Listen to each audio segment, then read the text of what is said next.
Oh man, what's up, 242?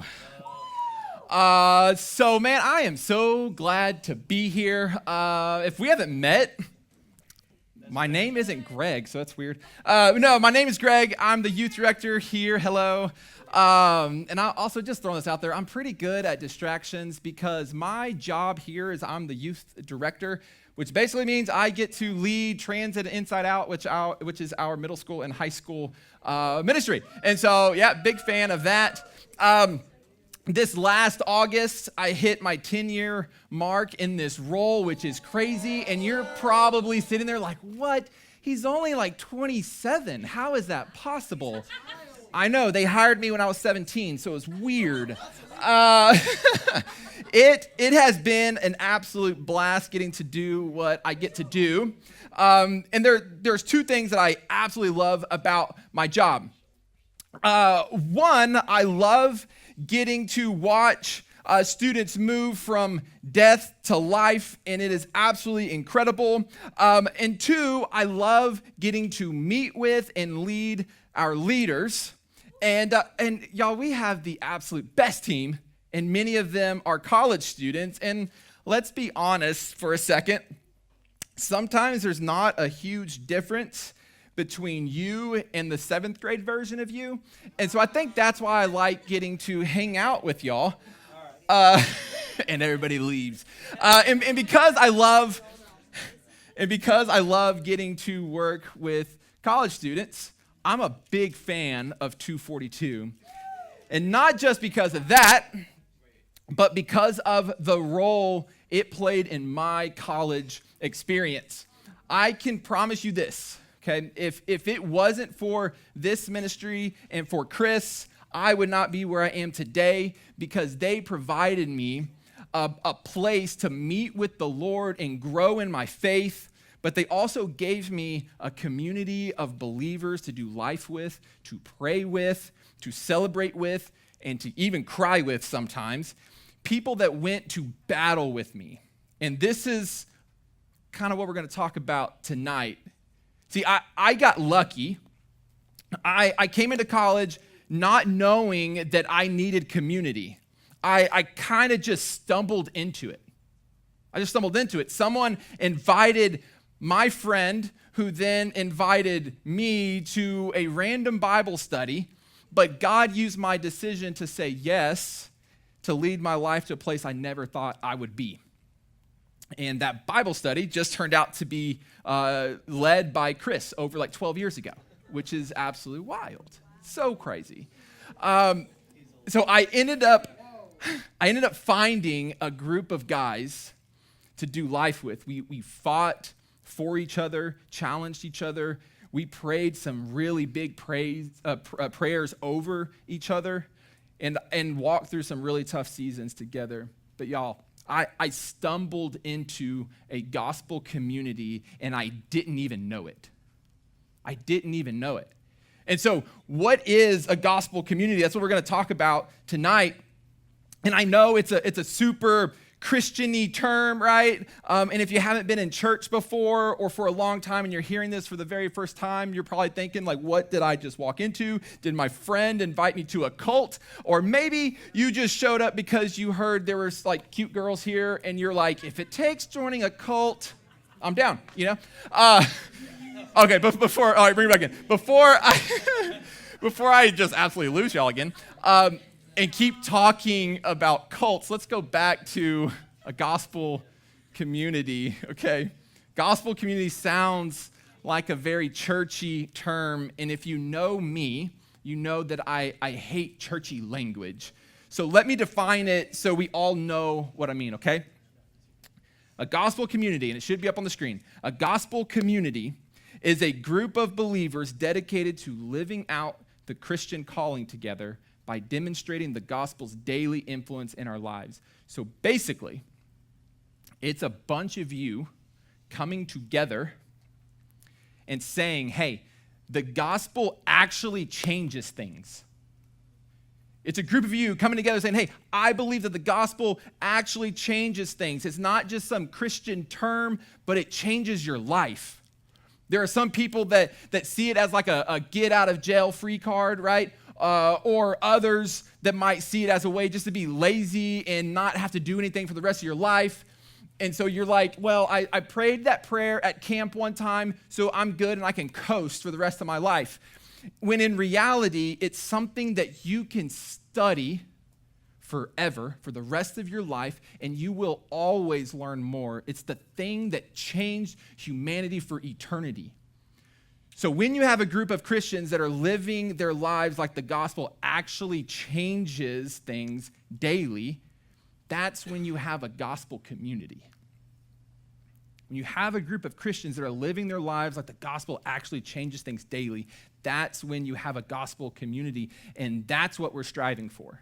Because the gospel changes everything about conflict, about drama, about heartache, about purpose, about fulfillment.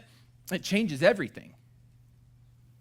And so why do we even need gospel community? And so tonight we're going to be in Galatians 5. We're going to start in verse 13. And so if you have your Bible, if you have your phone, pull it out. Or if you're taking notes, write this down. So Galatians 5:13 is where we're going to start. And so if you didn't know, Galatians, it's a letter written by Paul to the church in Galatia. And in the first half of the book, he's saying, why would you start out by believing the true gospel that is rooted in faith in Jesus and what he did on the cross? Like, why would you start believing that? But now you're leaving that gospel, and now you're believing that you can obtain your own salvation. And now you can earn a spot in heaven by just doing good things. That's what he's reminding them of. You can't be saved by baptism. You can't be saved by good church attendance. You can't be saved by building up enough good karma for yourself. You can't be saved by doing anything. And so Paul reminded them that no one can be saved apart from Christ. And if somehow you could be saved, then Christ's death meant absolutely nothing. And so true faith is believing what Jesus did on behalf of us on that cross 2,000 years ago, and having faith that he actually rose and defeated death and defeated sin. We can do nothing for ourselves, but it's only through his grace. And so why do we need gospel community? So Galatians 5:13, and we're going to work through 13 and 15, says this: you, my brothers and sisters, were called to be free, but do not use your freedom to indulge the flesh. Rather, serve one another humbly in love. For the entire law is fulfilled in keeping this one command: love your neighbor as yourself. And verse 15 says, if you bite and devour each other, watch out, or you will be destroyed by each other. And so there is something inside of us called the flesh. Or you can call it like our sin nature. It's the thing that craves and desires all the things that are not of God. And so if that is our flesh, then what's the opposite of that? And so we're going to keep moving through. And so verse 16 tells us, says, so I say, walk by the Spirit, and you will not gratify the desires of the flesh. For the flesh desires what is contrary to the Spirit, and the Spirit what is contrary to the flesh. They are in conflict with each other, so that you are not to do whatever you want. When we live by the flesh and just follow our heart, do whatever we want to do, we devour one another, is what he's saying. We act like everyone else. But God tells us not to do that, but instead live our life by the Spirit inside of you that desires the things of God. And so, y'all, we all know this all too well, right?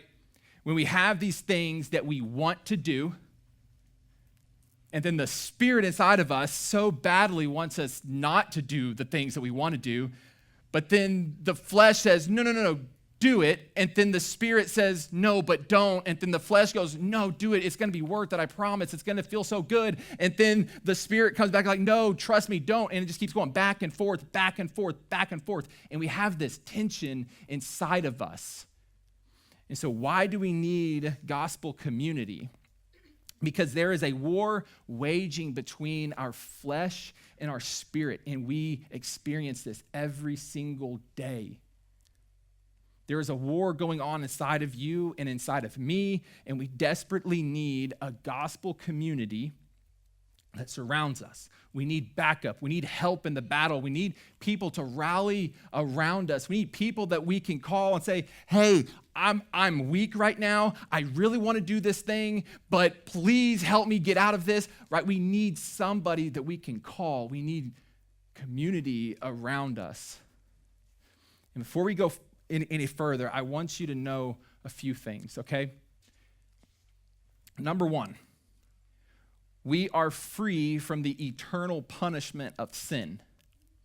We are free from the eternal punishment of sin. If you have trusted in Jesus, not because you've done good things, but because you've trusted Jesus and he has paid your eternal debt, if you believe that, we are free from the eternal punishment of sin. So when you stand before God on Judgment Day, he will look at you and say, hey, welcome my child. We are free from the punishment of sin. The second thing I want you to know, we are free from the power of sin. We are free from the power of sin. There is no time or reason where you have to say yes for the rest of your life, or you have to say yes to sin for the rest of your life. There will not be a time where it's not possible for you to say no to that temptation. Not because you can just try harder and be like, all right, I'm going to stop doing that thing. I'm just going to try harder, right? It's not because of that, but it's because of the power that God gives you. The third thing I want you to know, we are not free from the presence of sin. We are not free from the presence of sin. We will not be free from the presence of sin in our lives until we are reunited in heaven with our Creator, and there will be no more sin, no more pain, no more sorrow, no more death. Until that day comes, we are not free from the presence of sin. Because of the presence of sin, we desperately need other believers to surround us that are committed to living out the gospel. And God has given us the church. He's given us a body of believers. He's given us each other, right, to help you fight the battle that is raging inside of yourself. And so Paul goes on to tell us what following the flesh versus following the Spirit actually looks like. And so we're going to move on through. And so Galatians 5, we're going to start in 19 and go through 21 for right now. He says, the acts of the flesh are obvious.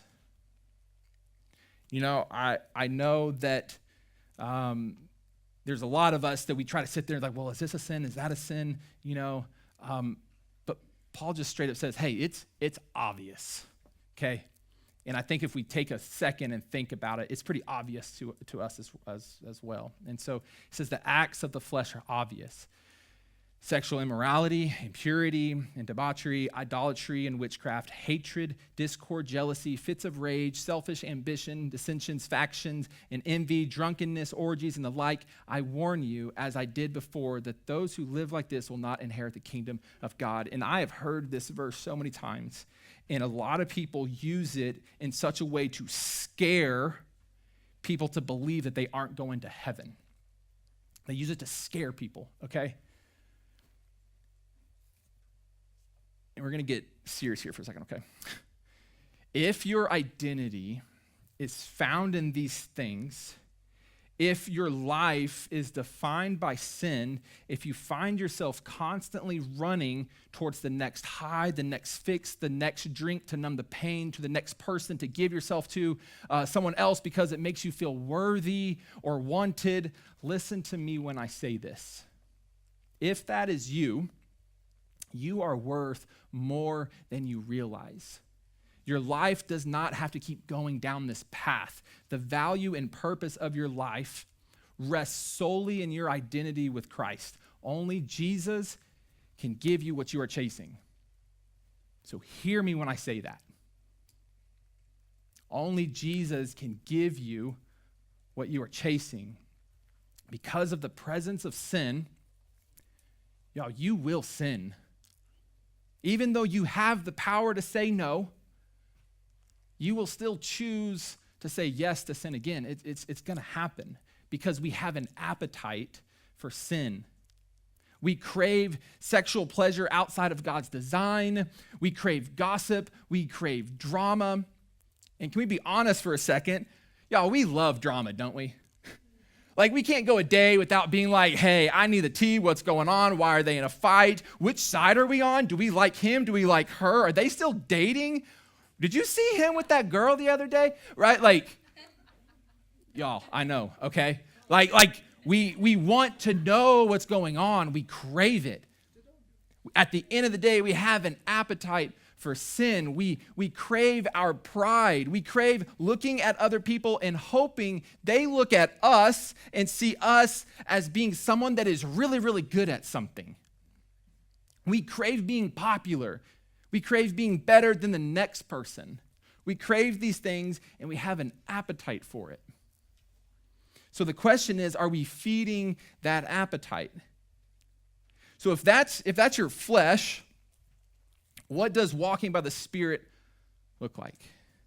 So we're going to go to verse 22, still in Galatians 5:22. It says, "But the fruit of the Spirit is love, joy, peace, patience, kindness, goodness, faithfulness, gentleness, self-control.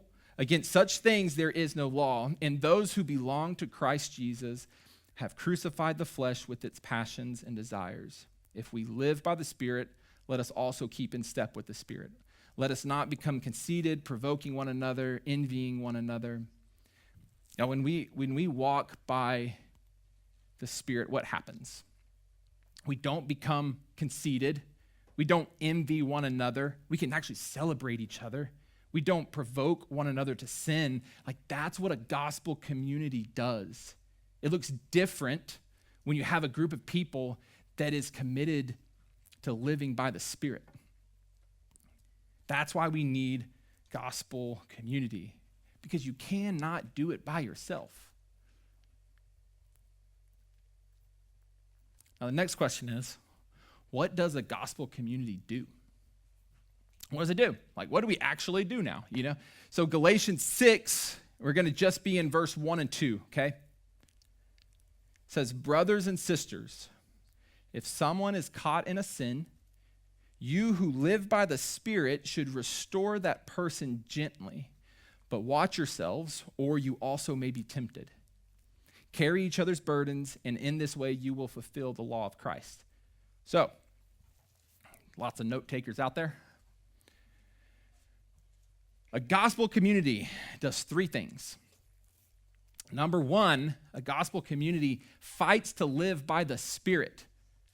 It's saying, I am going to commit to taking the desires of God, and I'm going to feed those things instead of feeding my flesh.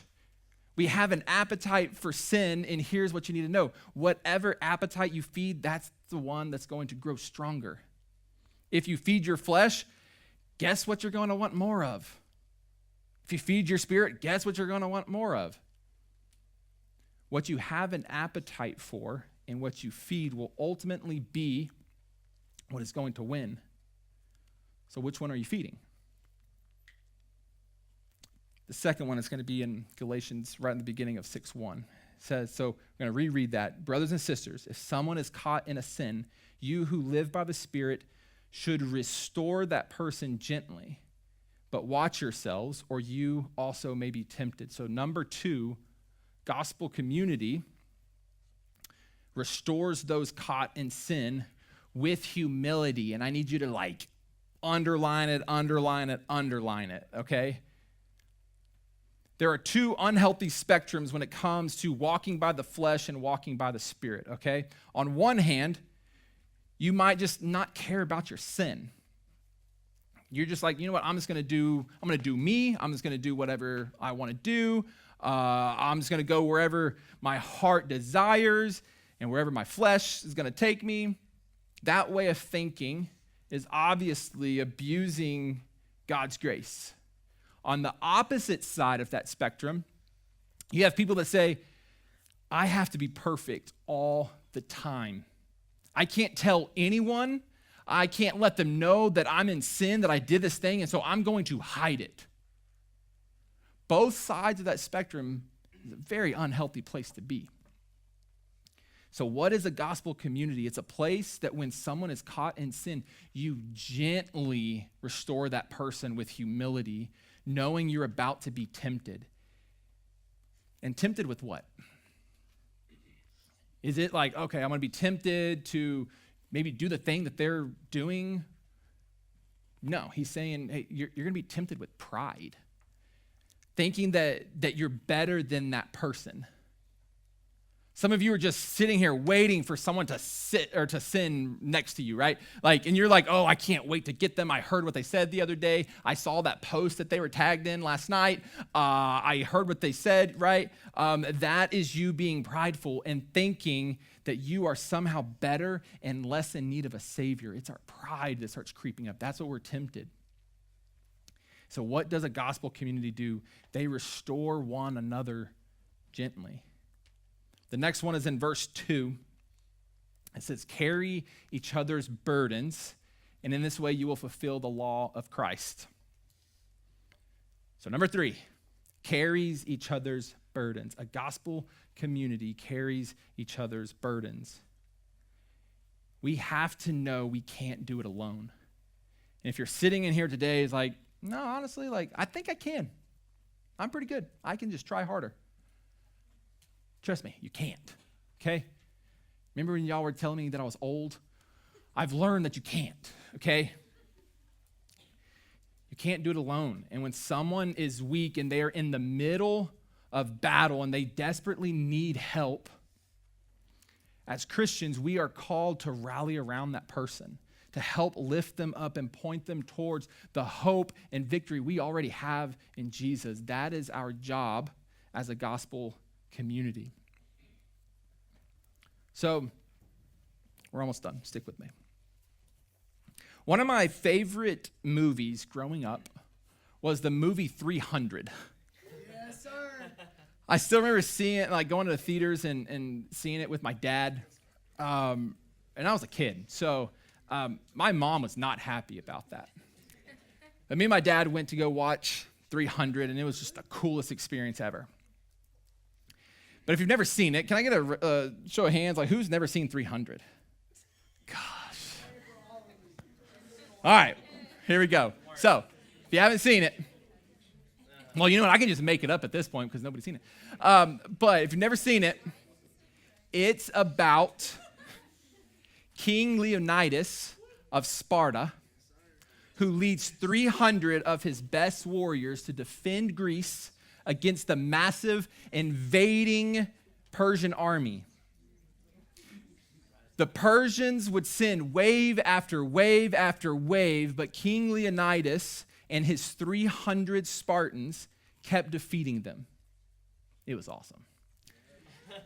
Until there was a local Greek man named, and I practice this, I promise, a Greek man named Ephialtes, that's actually how you say it, who had been rejected by the Spartans for military service due to his physical limitations. But this man, he revealed a secret mountain path to the Persian king. And so this path allowed the Persians to outflank the Spartans, and the Persians were then able to send troops around this narrow pass and ultimately defeat the Spartans. So where am I going with all this? Almost there. There's a lot to not admire about the culture of the Spartans. There's a lot. But they had two things really going for them.